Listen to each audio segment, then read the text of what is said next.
आरोप लगा रहे हैं। तो एक चीज स्पष्ट कर दूं, जाकी रही भावना जैसी प्रभु मूर्त तीखी तिनत है।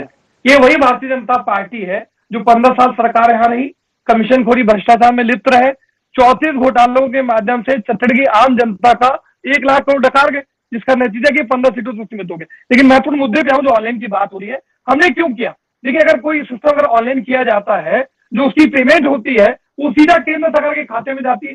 हमारा वर्तमान की बात करें, हमारी सरकार थी, 4140 करोड़ रुपए कोयले की रॉयल्टी की जो पेनल्टी है, लगातार केंद्र की मोदी सरकार को पत्र लिखने के बाद भी वो रकम हमको देने के लिए तैयार नहीं थे।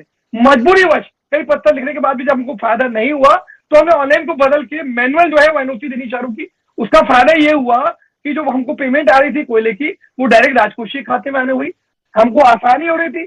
न केवल कोयले की रॉयल्टी, इसके अलावा जो मनरेगा का पैसा, अन्य दो का पैसा, 54,000 करोड़ रुपए लगातार पत्र लिखने के बाद मोदी सरकार अटकाती रही। तो जो सौतेला व्यवहार था उससे निपटने के लिए प्रयास किया गया। देखिए, महत्वपूर्ण यह कि 3 से 4 चीजें मैं आपके चैनल के दर्शकों को बता दूं। सबसे महत्वपूर्ण जो कोयले का परिवहन है, पूरी तरह से SECL, ये केंद्रीय संस्था जिसके नियंत्रण में होता है, सारी निविदा की शर्तें, सारा मार्गदर्शन, पूरी उनकी देखरेख में ये पूरी कोयले का परिवहन होता है। और टेंडर जो है, इनका जो टेंडर लागू किया गया था 2018 से 2023, ये जो 5 साल का टेंडर था, न केवल छत्तीसगढ़ के पत्र में, देश के जो बड़े बड़े पत्रिकाएं हैं, जो समाचार पत्र है, सब में लागू किया गया।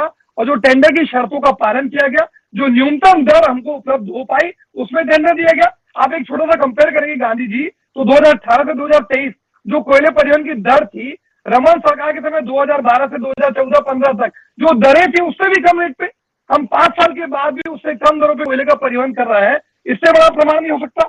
दूसरा, देखिए, ये भारतीय जनता पार्टी लगातार भ्रष्टाचार का आरोप लगा रही है। ये वही भारतीय जनता पार्टी है जो 21 लाख फर्जी राशन कार्ड बनाती है, छत्तीसगढ़ को नान घोटाला करते हैं, 106 पेज की डायरी में गुजारिश है कि तत्कालीन